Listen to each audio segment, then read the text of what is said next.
والصلاة والسلام على سيدنا محمد سيد الأنبياء والمرسلين وخاتم النبيين. أشهد أن لا إله إلا الله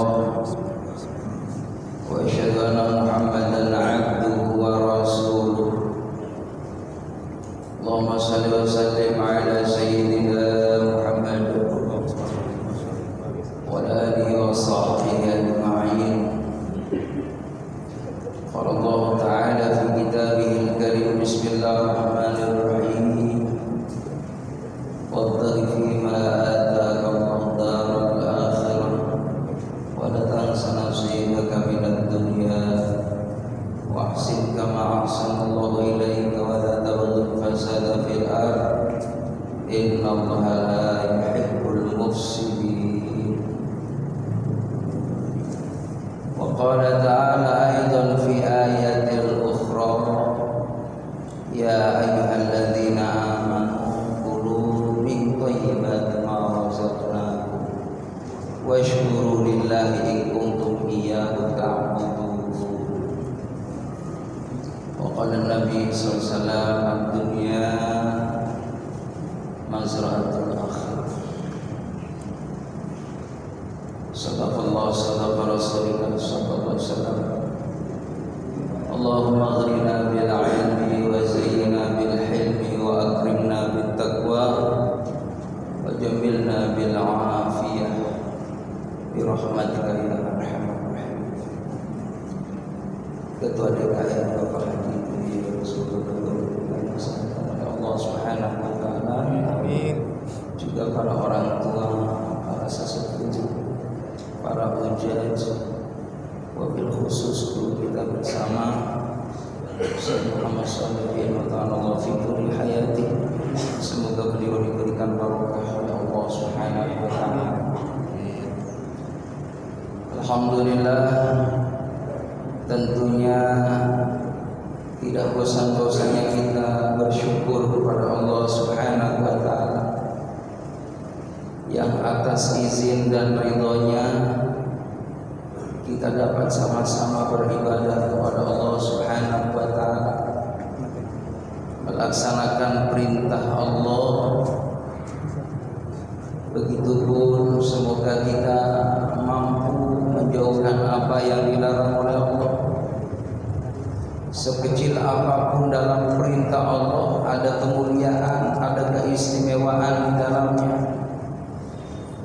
Begitupun sekecil apapun yang namanya larangan Allah, kalau kita jauhkan maka tentunya ada kebaikan bagi kita.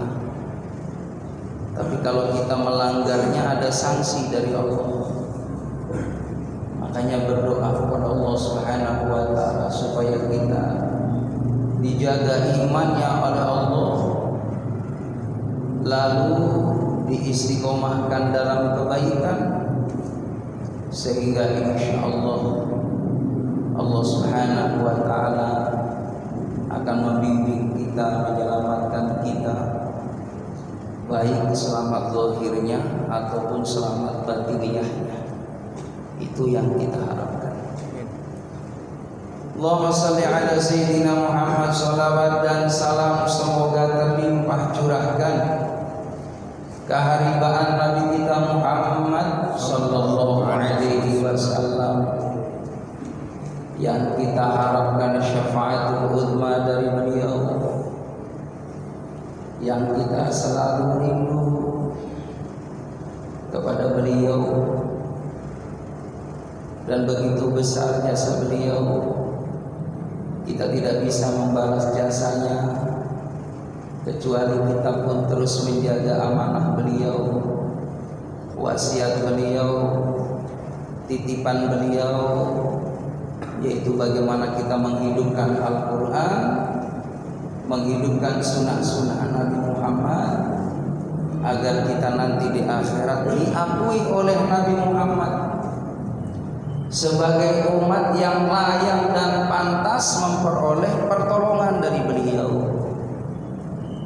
Kita sih ngaku gampang, kita ngaku umat Nabi Muhammad, Kita pengen dapat pertolongan dari Nabi Muhammad. Yang jadi pertanyaan, apakah kita diakui oleh Nabi Muhammad ataukah kita pantas mendapatkan syafaat dari Nabi Muhammad? Maka tidak ada cara kalau kita ingin memperoleh syafaatul uzma dan pantas memperoleh pertolongan dari Nabi Muhammad, istiqomahkan amalan-amalan yang diwariskan oleh Rasulullah. Istiqomahkan hubungan kita dengan Allah.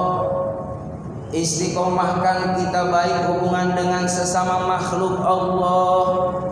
Maka insya Allah kita akan mendapatkan pertolongan dari Nabi Muhammad. Karena itulah yang dicontohkan oleh beliau. Beliau baik hubungan dengan Allah dan baik hubungan dengan sesama makhluk Allah. Bukan hanya manusia, tapi juga terhadap makhluk yang lain selain manusia, tumbuhan, hayawan, ya, kecuali yang namanya syaitan. Namanya syaitan malakum aduwwum mubin, musuh yang terang-terangan, Pak, yang selalu ngegoda kita nggak putus-putus. Itu yang namanya syaitan, Pak. Kalau malam ketika kita mau tidur, itu udah diintai itu sama syaitan. Ya mudah-mudahan nih si bulan nih, si anak Adam ini biar kegoda jangan sampai bangun di tengah malam. Biar dia kalau sholat subuh pun subuhnya udah kesiangan. Ya, itu udah bagaimana cara syaitan ini mencari mangsa, mencari bagaimana dia punya sahabat. Makanya dalam suatu riwayat yang rahimakumullah, ini kita hidupkan amalan-amalan yang dicontohkan Nabi. Padahal kita tahu ilmu, kadang-kala malas kalau nggak dimulai, kalau nggak dibiasain. Makanya jamaah yang dimuliakan oleh Allah, sunnah sebelum kita tidur berwudu. Ambil air wudu, lalu kita membaca suratul Fatihah 1 kali saja. Baca surah Al-Ikhlas 3 kali, Al-Falaq sekali, Anas sekali. Mau dilengkapi, disempurnain Al-Baqarah awal, yaitu dari Alif Lam Mim sampai Muflihun, ditambah ayat kursi, ditutup dengan Al-Baqarah akhir. Itu sunnah hadirin. Kalau kita amalin, masya Allah, luar biasa itu keistimewaannya. Selesai itu jemaah rahimakumullah, kita baca zikir-zikir yang dianjurkan oleh Rasulullah, diantaranya membaca subhanallah walhamdulillah wa la ilaha illallah wallahu akbar, la haula wa la quwwata illa billahil aliyyil azim. Lalu baca salawat Allahumma shalli ala sayyidina Muhammad wa ala ali sayyidina Muhammad. Lalu setelah itu ada, saya baca dalam kitab itu, supaya kita ini dijaga sama Allah semasa kita lagi tidur, sepanjang kita tidur dijaga sama Allah. Dan insya Allah kalau mungkin ada sesuatu hal yang negatif yang akan mengenai diri kita, mohon maaf hadirin jamaah rahimakumullah, kadang-kala ada yang namanya hal-hal seperti itu, hal-hal yang ya sifatnya akan mendolimi diri kita, dari orang yang hasidin idza hasad, orang yang akan berbuat aniaya terhadap diri kita. Kenapa Nabi mencontohkan seperti itu? Memang betul adanya, supaya kita diamankan nama Allah. Tadi Al-Ikhlas 3 kali, Al-Falaq sekali, Anas sekali, lalu ditambah Al-Qadar, inna anzalnahu fi lailatul qadr, ditambah lagi Al-Zalzalah, idza zulzilatil ardu zilzalaha, lalu ditambah lagi surah Al-Quraisy, di ilafi Quraisyin, ditambah lagi surah Al-Alaq, Iqra. Ini kata ulama, Maka insya Allah kalau kita tidur baca tuh ayat-ayat tadi, surah-surah tadi, kita akan diamankan oleh Allah Subhanahu wa taala. Itu kan syariat. Itu syariat, dan yang kita baca adalah Al-Qur'an. Kalau memang kita tahu, kita bisa semua ayat-ayat itu hafal, kenapa tidak kita amalkan? Lalu kita tidur niatkan, ya Allah, aku niat mau sholat malam. Jamaah rahimakumullah. Maka orang yang niat tadi selama tidurnya, insya Allah dalam penjagaan Allah dan penjagaan para malaikat Allah, lalu insya Allah Allah berikan kekuatan. Kita bangun di malam hari bisa qiyamul lail. Itu hakikatnya Allah yang memberikan kemampuan. Jadi nggak usah pakai alarm ya, nggak usah pakai apa namanya,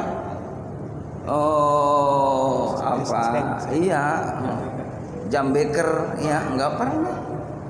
Pakai niat aja, nanti Allah yang bangunin. Bangun jam 3 hadirin. Ini ketika kita tidur, dalam suatu riwayat yang namanya syaitan mengikat 3 ikatan. Kita nggak nyadar aja, Pak. Ya, kita nggak tahu aja karena ikatan syaitan itu kan gaib, nggak bisa dilihat sama mata ya zahir kita. Ternyata kata Nabi, di saat kita tidur itu tubuh kita diikat oleh syaitan. Lalu ketika kita bangun dari tempat tidur mengucapkan alhamdulillahilladzi ahyana ba'dama amatana wa ilaihil nusyur, putuslah ikatan itu. Sudah putus hadirin, enggak tinggal diam tuh yang namanya syaitan, diikutin Pak. Ya, dia ke kamar mandi. Kamar mandi mau apa nih, wudu apa cuman hanya numpang pipis doang. Ya, kalau dia nggak kuat imannya, nggak mantep untuk melakukan qiyamul lailnya, nggak minta pertolongan sama Allah, ditarik lagi tuh Pak. Makanya malam hari bangun sih bangun Pak jam 3. Tapi beda sama kita mau bangun langsung wudu, tahajud, dia mau bangun tidur lagi. Maka ketika sudah putus hadirin, dia tidur lagi, udah tetap aja nggak kuat lagi, 2 lagi, nggak bisa hadirin. Tapi ketika dia sudah bangun, membaca doa tadi, masuk kamar mandi berwudu, maka dia putus 2 ikatan. Dia menghamparkan sejadahnya, menghadap kiblat, dimulai sholat sunnah taubat, lalu sholat sunnah hajat, lalu sholat sunnah tahajud ditutup witir. Maka subhanallah 3 ikatan tadi itu terlepas hadirin. Makanya enteng, enak. Dan kata ulama hadirin jamaah rahimakumullah, itu mandi di malam hari sekitar jam 3, setengah 4 itu bagus. Ya itu bagus hadirin. Insya Allah awet muda hadirin. Awet muda. Ya, ini kayak bapak-bapak malam rajin bangun malam terus mandi ini kayaknya ya. Ya dari dulu jamaah Nurul Huda, mohon maaf saya udah 15 tahun 20 tahun kayaknya di sini. Pada dari sepertinya ya. Termasuk saya apalagi dari dulu begini. Ya, alhamdulillah. Karena bangun di malam hari mandi sunnah. Disunahkan kaki kiri hadirin, karena kaki kiri itu kaitannya dengan paru-paru. Kaki kanan itu jantung. Makanya sunnah jamaah rahimakumullah, ketika masuk kamar mandi, karena masih hangat tubuh kita, disiram dulu di bawah kaki. Disiram. Lalu hadirin kita niat mandi. Sunnah karena Allah. Jantung di sini kan? Sebelah kiri. Jadi jamaah rahimakumullah itu sunnah. Masuk kaki kiri dulu. Tuh, keluarnya kanan. Itu Nabi ngajarin 14 ya abad yang lalu, 1400 abad yang lalu itu ngasih tahu ilmu buat kita bagaimana supaya aman hadirin. Karena mohon maaf di kamar mandi itu rawan. Di kamar mandi itu ya tempatnya minal jinnati wanas. Tempatnya jin laki-laki dan perempuan demen di kamar mandi hadirin. Makanya kamar mandi itu bagusnya kudu bersih. Ya, Kamar mandi, apalagi kamar mandi masjid, hadirin, cakep nih tempat wudu. Saya pernah datang ke masjid, Pak, itu Allahu Akbar, kerannya hadirin jamaah rahimakumullah, netes itu ya, keran masjid. Ada yang mohon maaf tempat kamar mandinya udah enggak layak dipakai, hadirin, mohon maaf. Ini tempat ibadah. Apakah enggak peduli di sekeliling lingkungan masjidnya orang-orang yang agnia, yang dia datang ke rumah Allah? Coba lihat rumah kita, cakep-cakep itu, kerannya cakep, kamar mandinya cakep. Ini rumah Allah, rumahnya kita, enggak diperhatiin, hadirin. Mohon maaf ya rahimakumullah. Ini juga pelajaran buat kita. Kalau mungkin kita ada rezeki, jangan sayang diem-diem, Pak. Kita ngontrol masjid. Ah, ini kayaknya layak diganti nih kan. Nggak usah kasih tahu yang lain, nggak usah kasih tahu pengurus DKM. Kita beli itu selanjutnya, kita pasang sendiri, hadirin, diganti rezekinya sama Allah. Dan itu keran selama dipakai buat wudu 24 jam itu, subhanallah, ngalir kebaikannya buat Bapak. Jamaah rahimakumullah.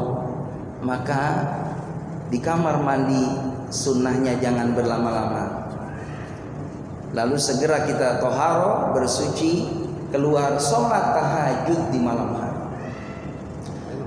Jamaah yang dimuliakan oleh Allah Subhanahu wa taala, maka amalan-amalan inilah yang menyebabkan kita insya Allah selalu dijaga oleh Allah imannya, amal salehnya, karena mujahadahnya kita. Termasuk Bapak mau datang ke sini, masya Allah udah digoda itu, Pak. Mau datang ke masjid gitu kan, tar aja datangnya jangan buru-buru, masih jam 5 ya kan, tar aja setengah 6 ya. Setengah 6 udah mau berangkat, jangan dulu, belum tahriman. Ntar tahriman kan jam 6 kurang 15 ya. Asik hadirin sambil duduk, masya Allah, sambil nonton berita, hadirin. Padahal niatnya ya, hati kita nih, hawa yang bagus tadi dalam kolbu kita pengennya cepet-cepet datang ke masjid. Ayo cepet ke masjid, sholat i'tikaf, zikir di sana, nunggu itu muazin. Tapi di sisi lain Bapak ngerasain juga kan, ada bisikan di situ, ntar aja lah. Ya, jadi dalam kebaikan itu selalu digoda. Mau sholat digoda, mau baca Quran digoda, mau sodako, Pak, sama. Bapak rasain deh, kalau mau sodako, bawa duit, hadirin, mohon maaf, ada 100.000, 50, 20, 2.000 hadirin, ya kan? Itu saya yakin tangan kita nih, mohon maaf, udah hafal betul ini. Ya, roman yang 2.000 nih, kertas-kertas yang model begini udah hafal bener. Romannya mah ini 2.000, nggak usah lihat hadirin ya, cemplungin, bener 2.000. Allahu Akbar, pinternya hadirin, setan tuh begitu. Mau tahajud digoda, termasuk mau silaturahim digoda, mau di majlis taklim digoda, termasuk mohon maaf dalam mau hubungan suami istri pun digoda, hadirin. Iya, digoda. Pertama kudu doa dulu tuh, bismillahirrahmanirrahim, syaitan wa janibi syaitan ma razaqtana. Jangan lupa doa. Supaya mohon maaf, kalau kata Imam Ghazali, kalau ada orang hubungan suami istri tidak diawali dengan berdoa, ikut juga nanam saham hati syaitan, naudzubillah min dzalik. Digoda juga hati. Allahumma jannibna syaitan wa janibi syaitan ma razaqtana. Diawali ambil air wudhu dulu. Iya kan? Lalu ditutup sunnahnya. Nah, ini perlu disampaikan juga kan, ini kan adab dan itu ilmu, hadirin. Jadi jamaah yang dimuliakan oleh Allah Subhanahu wa taala, ketika kita paham semua itu, insya Allah menjadikan amal kebaikan bagi kita. Maka dalam suatu keterangan, agar seseorang itu memperoleh keselamatan dunia dan akhirat, kemuliaan dunia dan akhirat, yang pertama adalah al-fahmu, kudu paham kita ini.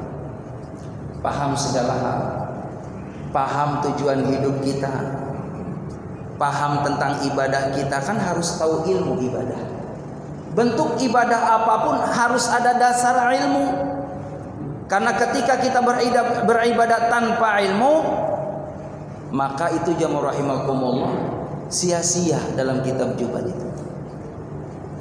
Wa kullu man bi ghairi ilmi ya'malu a'maluhu mardudatun la tuqbal. Barang siapa yang beramal tanpa ilmu, maka amalnya tidak akan ketemu di akhirat. Makanya setelah kita tahu jemaah rahimakumullah, lalu kita faham, amalkan. Jangan sampai kita punya ilmu tidak diamalkan. Itu akan mendapatkan sanksi di akhirat. Dan keistimewaan bagi orang yang punya ilmu itu diangkat derajatnya sama Allah. Dua hadirin, keistimewaan yang Allah berikan kepada umat Nabi Muhammad, kalau dia punya iman, punya ilmu. Yarfa'illahu alladhina amanu minkum walladhina utul ilma darajat. Allah akan mengangkat derajat bagi orang yang beriman dan orang yang berilmu. Tidak cukup kita beriman, harus kita imbangi dengan memiliki ilmu. Tidak cukup juga kita punya ilmu kalau tidak diiringi dengan iman. Kedua-duanya harus selaras, seimbang. Iman ilmu, dengan iman dan ilmu diangkat derajatnya oleh Allah Subhanahu wa taala. Lalu yang kedua jamaah yang dimuliakan oleh Allah Subhanahu wa taala, agar kita hidup mulia, selamat, dan kita selalu mendapatkan kemudahan dalam segala urusan adalah at-ta'ah, dalam keadaan tunduk dan patuh terhadap aturan Allah Subhanahu wa taala. Karena memang yang namanya manusia diwajibkan oleh Allah untuk patuh sama Allah. Kudu tunduk kepada Allah, kudu mau ibadah. Karena ibadah itu kan artinya penyerahan diri kita kepada Allah Subhanahu wa taala, pengabdian kita secara totalitas kepada Allah.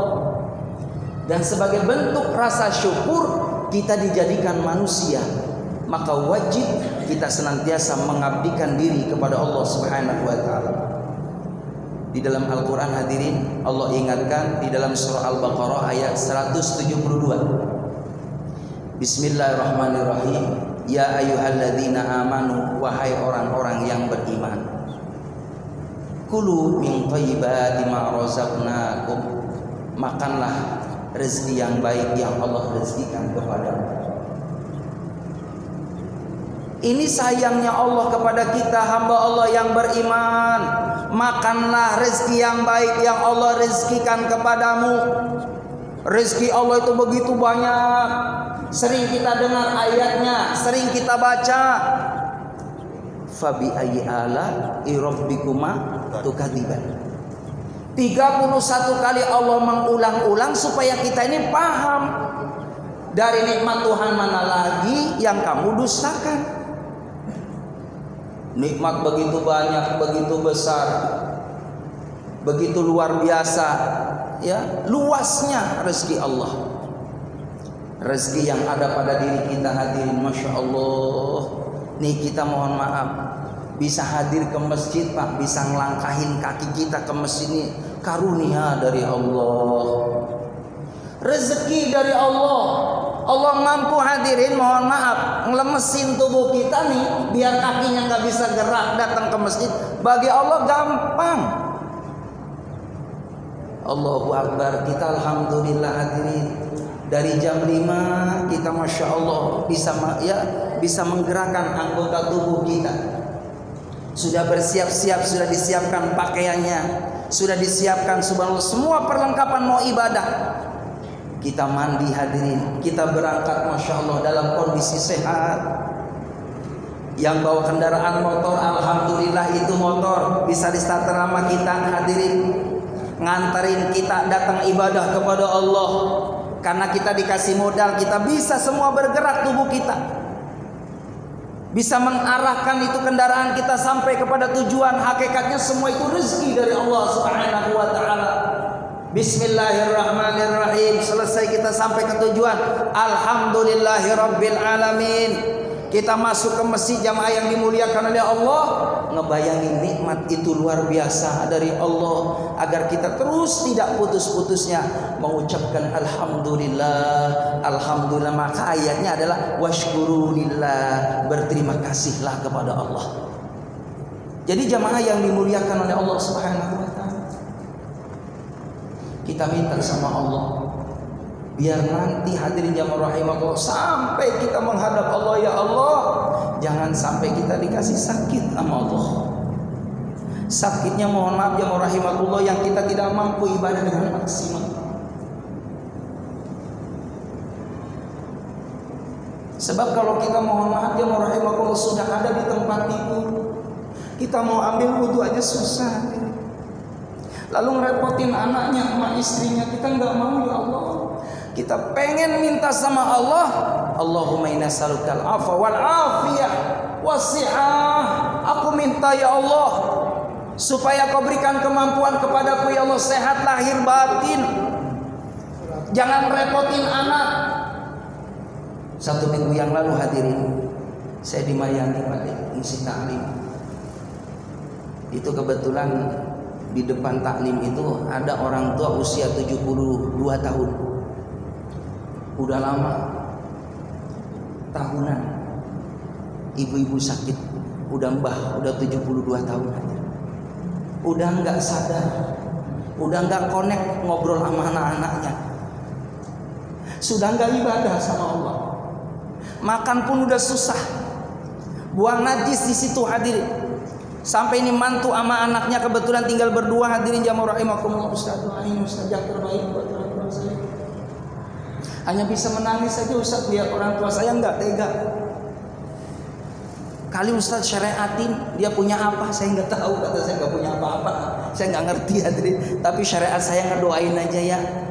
Kali punya susuk yang nggak tahu, orang saya nggak tahu masang susuknya dia gitu kan, kapannya kan nggak tahu. Jadi jamaah rahimakumullah, memang mitosnya kan seperti itu ya. Biasanya jamaah rahimakumullah kalau orang masang sesuatu pada tubuhnya, nanti dikala menjelang ya masa tuanya ini mengalami kesulitan. Bisa jadi tidak menutup kemungkinan hal itu terjadi hadirin. Makanya yang alami sajalah. Pengen ganteng nggak usah masang yang lain-lain, banyakin sholawat jadi ganteng. Amin. Ya Rabbal, udah bacain sholawat aja ya Allah, baca sholawat. Allahumma shalli ala sayyidina Muhammad. Ganteng itu mohon hadirin menurut istri kita aja. Kalau menurut orang lain bahaya. Iya kata perempuan yang lain ganteng banget. Khawatirnya nanti kita nggak kuat. Allahu Akbar syahwat. Udah yang penting pasangan kita menurut kita Allahu Akbar cakep hadirin. Lalu sebatas sekilas saat bertemu dengan orang kita pantas. Alhamdulillah berkat sholawat udah nyaman daripada pasang-pasang yang lain. Ini berbahaya hadirin. Dan betul itu, tidak sedikit cerita itu orang susah di masa tuanya karena dulunya asyirku billah, menyekutukan Allah Subhanahu wa taala. Kata saya gini, ini kata ulama, banyakin baca Al-Qur'an. Terutama baca surah Yasin 40 kali, coba 40 hari. Bacain Yasin karena pengalaman mohon maaf hadirin, kita udah kembalinya kepada Al-Qur'an. Kembalinya kepada sunnah Rasulullah sallallahu alaihi wasallam. Karena surah Yasin 5 quri'alahu. Surah Yasin itu tergantung niatnya buat apa. Niatnya kan kita minta sama Allah dan dicontohkan oleh Nabi Muhammad. Kalau ada orang sakit, ini orang kayaknya la yamutu wa la yahya, enggak mati enggak hidup. Lalu bagaimana minta kata Rasulullah terbaik buat dia. Kalau memang dia mau enggak ada ya Allah gampangin, jangan susahin. Kan gitu, kalau memang dia mau masih hidup ya Allah panjang umur, sembuhkan ya Allah dengan wasilah Al-Qur'an ini ya Allah. Itu jamaah rahimakumullah, benar tuh. Belum 40 hari kadangkala Allah mudahkan urusannya. Jadi Al-Qur'an kita kembali kepada mukjizat Al-Qur'an. Karena tidak ada cara yang paling baik, yang paling ampuh, minta kepada Allah Subhanahu wa taala wasilah kemuliaan Al-Qur'an. Jadi hadirin jamaah yang dimuliakan oleh Allah, maka at-ta'ah, taat itu adalah cara bagaimana untuk meraih kemuliaan dunia akhirat. Wasiatkan takwa terhadap anak-anak kita. Saking pentingnya wasiat takwa, taat sama Allah, patuh sama Allah, ini menjadi rukun dalam khutbah. Wasiatkan taat sama Allah, melaksanakan perintah, jauhin larangan Allah. Jadi ini kunci sukses hadirin. Dulu ini ada suatu hikayah namanya ya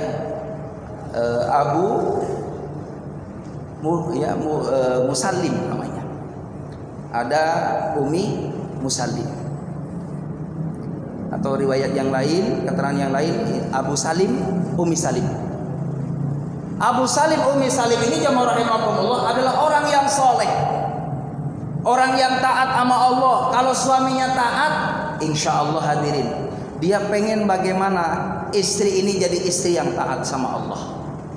Makanya doa yang dianjurkan itu hadirin, doa dari Nabi Ibrahim, Rabbana hablana min azwajina. Rabbana hablana, yang berdoa kan Nabi Ibrahim. Rabbana hablana min azwajina wa dzurriyyatina, ya Allah karuniakan kepada kami pasangan kami, begitupun anak keturunan kami.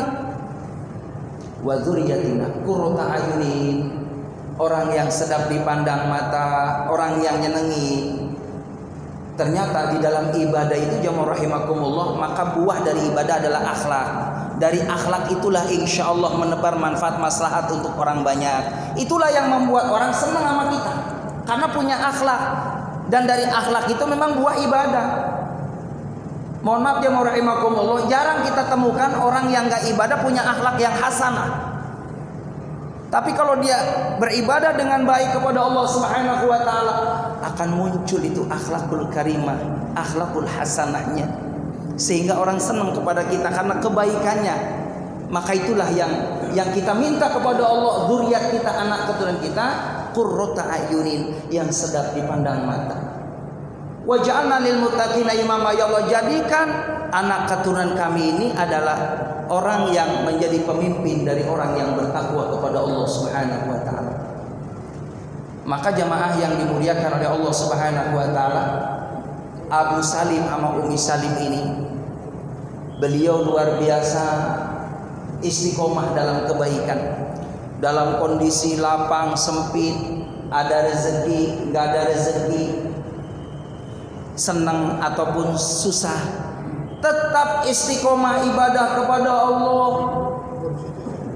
Maka jamaah yang dimuliakan oleh Allah Subhanahu wa taala, maka Abu Salim ini, beliau ceritanya jamaah rahimakumullah, karena memang lagi dalam keadaan kesulitan nyari kerjaan gak dapat. Istri soleha mohon maaf membantu perekonomian daripada suaminya. Karena yang namanya orang rumah tangga saling membantu.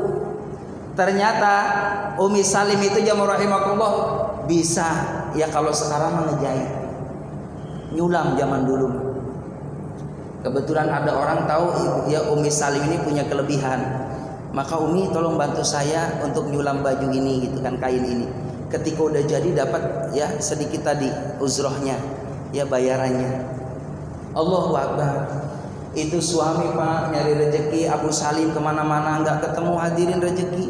Pulang-pulang, Abah kata istrinya, enggak usah khawatir, alhamdulillah Umi dapat rezeki. Dari mana? Tadi barusan Umi usaha nyulam, alhamdulillah dikasih bayaran. Abah ke pasar aja beli tepung bah, buat makan kita, bikin roti. Jamaah rahimakumullah, Abu Salim berangkat ke pasar. Ketika sudah di pasar jamaah rahimakumullah, Abu Salim melihat ada orang ini dalam kondisi dia butuh karena lapar. Dan udah terkenal kalau Abu Salim ini orang yang suka berbagi, hadirin, nggak pernah nolak. Kalau ada orang minta tolong pasti ditolong. Maka bergegas, Abu Salim bantu saya dalam keadaan kelaparan. Allahu Akbar. Abu Salim dengan ikhlasnya, padahal tadi bawa uang dari istrinya, hadirin, hasil menyulam dari pagi sampai siang. Tapi Abu Salim ikhlas karena Allah, ada orang yang sangat butuh. Nabi ingatkan dalam suatu riwayat, barang siapa orang muslim dengan muslim yang lainnya menolong yang dalam keadaan kesulitan, melapangkan dalam keadaan kesempitan, menyenangkan orang yang dalam keadaan kesedihan, maka Allah Subhanahu wa taala akan tolong dia, akan bantu dia, akan berikan kesenangan, dan Allah kasih rezeki dari arah yang tidak disangka-sangka. Hadirin jamaah rahimakumullah, itu Abu Salim, hadirin, udah selangkah lagi mau beli tepung tadi. Allahu Akbar, karena ada yang butuh dikasihin Pak. Abu Salim jamaah rahimakumullah mampir dulu ke masjid, hadirin. Salat jamaah rahimakumullah, salat minta sama Allah. Baik itu salat mutlakah, salat hajat, kah minta sama Allah dalam kondisi kesulitan. Apa yang terjadi? Abu Salim mau pulang ke rumah bingung, hadirin, karena disuruh istrinya beli tepung. Abu Salim langsung hadir jamaah rahimakumullah. Beliau mampir itu ke orang yang lagi nyerut kayu Pak, yang lembut-lembut itu. Pak, ada karung bekas nggak Pak? Ada. Saya minta ya Pak. Dikarungin Pak, bekas gusutannya itu, kayu-kayu itu. Dibawa pulang, hadirin jamaah rahimakumullah, buat nyenengin istrinya. Apa yang terjadi jamaah rahimakumullah? Sampainya depan rumah, Abu Salim bingung. Ini mau dibawa masuk ke rumah apa saya umpetin? Kalau mau dibawa ke rumah takut kecewa istri saya karena bukan apa tepung yang dibawa. Diumpetin hadirin jamaah rahimakumullah di depan tuh. Apa yang terjadi jamaah rahimakumullah? Ketika Abu Salim masuk ke rumah, diintai itu sama Umi Salim. Romanya tadi abah bawa karung gitu ya. Apa nih gitu kan, penasaran. Jamaah rahimakumullah, itu abahnya masuk, hadirin, masuknya masuk karena ngumpet Pak, mau takut ditanya mana bawaannya, ngumpet hadirin. Tapi istrinya juga bikin kejutan nih, gimana caranya biar suami tadi yang lama di kamar nggak keluar-keluar. Nanti istrinya alhamdulillah bikin kejutan, masak roti hadirin. Itu diambil karungnya hadirin, masuk ke dapur, dibuka atas izin Allah jadi tepung hadirin. Dimasak itu jadi roti hadirin jamaah rahimakumullah, disajikan. Abah, ana rotinya udah jadi. Kaget, roti dari mana Neng? Allahu Akbar, barusan masakan abah tadi bawa tepung buat bikin roti udah dibikinin. Nangis Abu Salim, nangis sujud di hadapan Allah. Kalau Allah berkehendak, idza arada syai'an ayyakuna lahu kun fayakun, jadi maka jadi hadirin. Ini pelajaran buat kita kalau kita lagi bingung, mampir di tukang serutan kayu hadirin, ya ambil karung bawa ke rumah. Ya saya yakin insya Allah nggak bakal jadi roti, yang jadi adalah angus. Allahu Akbar. Jadi jamaah rahimakumullah, itulah keistimewaan orang taat ini. Dan itulah keistimewaan bagi orang yang taat, insya Allah dapat kemudahan dalam segala urusan. Lalu selanjutnya, apa saja kemuliaan yang didapat bagi orang-orang yang selalu disibukkan dengan amal-amal kebaikan? Dia senantiasa memiliki karakter as-sabit, punya pendirian yang kokoh. Dia nggak mau dijual agamanya, akidahnya, imannya dengan materi yang secuil yang akan ditinggal semuanya. Ini jamaah rahimakumullah, ini ada kisah juga ya. Imam Hambali hadirin. Imam Hambali ini, beliau jamaah rahimakumullah adalah muridnya Imam Syafi'i. Kalau Imam Syafi'i gurunya Imam Malik. Jadi Imam Hambali itu masya Allah tawadunya kayak Imam Syafi'i, alimnya kayak Imam Syafi'i, pendiriannya juga sama, as-sabit, punya pendirian yang kokoh. Suatu ketika jamaah rahimakumullah, ada pemerintah di situ yang namanya ya, Mutasim namanya, putranya namanya Al-Ma'mun dalam satu riwayat, dalam satu keterangan seperti itu. Ini penganut Mu'tazilah. Ya, penganut Mu'tazilah itu jamaah rahimakumullah, orang yang tidak percaya bahwa Al-Quran adalah kalamullah. Kaum Mu'tazilah itu seakan-akan Quran itu adalah pemikiran tulisan manusia, karangan manusia. Ya, makanya kaum Mu'tazilah adalah sesat. Dan itulah yang ditantang oleh Imam Hambali, oleh pemimpin yang dia mempunyai penganut pemahaman kaum Mu'tazilah. Dia menyatakan bahwa Quran adalah bikinan manusia, bukan wahyu Allah. Maka akhirnya Imam Hambali meluruskan, wahai ya umara, pemimpin, Anda katakan ini salah, sesat kalian ya kalau punya pemikiran seperti ini. Al-Quran itu wahyu Allah. Maka apa yang terjadi? Ditantang oleh Imam Hambali dan Imam Hambali dipenjara. Dipenjara Imam Hambali karena punya pendirian yang kokoh. Apa yang terjadi jamaah yang dimuliakan oleh Allah Subhanahu wa taala? Sampai dalam suatu cerita ini, ya pemimpin di saat yang memimpin Imam Hambali itu sampai wafat digantikan oleh putranya. Berarti kurang lebih 20 tahun di penjara. Gara-gara tadi mempertahankan ya dari pemahaman yang benarnya. Mati sekalipun untuk meluruskan ya Umar yang salah pemikirannya, yang salah daripada konsep hidupnya, maka orang yang istiqomah dia tidak khawatir walaupun nyawa taruhannya. Dan alhamdulillah jamaah rahimakumullah akhirnya dibebaskan. Ya, Imam Hambali dibebaskan. Dan alhamdulillah sedikit demi sedikit dakwahnya sampai ya Imam Hambali, dan akhirnya sedikit demi sedikit kaum Mu'tazilah itu ya akhirnya dikit pudar dan masuklah ajaran Imam Hambali. Jadi memang dakwah itu tidak mudah hadirin dari zaman dahulu. Ya para alim ulama kita juga sama kan, bagaimana berdakwah itu nggak mudah. Kalau ya saya baca itu Syekh Hashim Ash'ari itu hadirin waktu zaman Belanda itu diculik Pak, kukunya dicabutin hadirin, kukunya dicabut Pak. Tapi apakah goyah keimanannya kepada Allah? Tetap mati sekalipun, dibunuh sekalipun, orang yang sudah punya ya pendirian yang kokoh dan Allah pilih orang-orang yang benar-benar mujahid fisabilillah, insya Allah tidak akan goyah. Imam Asy'ari begitu luar biasa ya, termasuk ulama-ulama yang lain ya, yang ada di negeri kita ini. Beliau istiqomah dalam memperjuangkan agama Allah Subhanahu wa taala. Kembali hadirin, bahwa wahai orang-orang yang beriman, makanlah dari rezeki yang Allah berikan yang baik buat kamu. Washkurulillah, bersyukurlah kepada Allah. In kuntum, jika kamu iyyahu ta'budun, benar-benar mengabdi kepada Allah. Jadi kalau kita mau mengabdi sama Allah harus tunduk patuh sama Allah. Sami'na wa ata'na, biar kita selamat. Karena orientasi kita bukan hanya di dunia hadirin. Pengen nanti ketika meninggal dunia kita ditatap sama Allah dengan rahmatnya Allah, husnul khotimah. Amin ya robbal. Apalagi nanti mohon maaf hadirin, kita yang paling lama nunggu hari kiamat di kuburan. Nunggu hari kiamat, kalau kiamatnya seandainya masih ribuan tahun.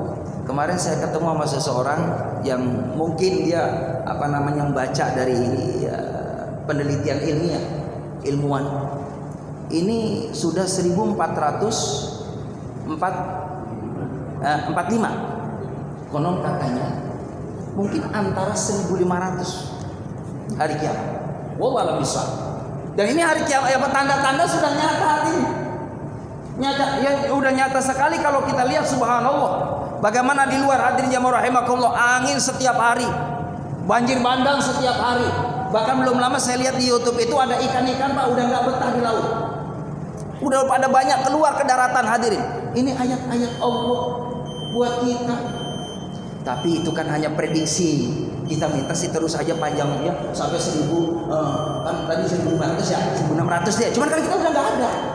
Enggak, jadi tetap aja udah kiamat sugro namanya, udah mati juga kita. Allah alam bisawab, karena udah isa hadirin. Sebenarnya masih panjang ini taklim kita, kajian kita. Insyaallah pertemuan yang akan datang. Wallahu alam bisawab, yang benar dari Allah, yang salah adalah perintah saya. Subhanallah wa bihamdika, asyhadu an la ilaha illa anta, astaghfiruka wa atubu ilaik. Walhamdulillah. Assalamualaikum warahmatullahi wabarakatuh. Waalaikumsalam.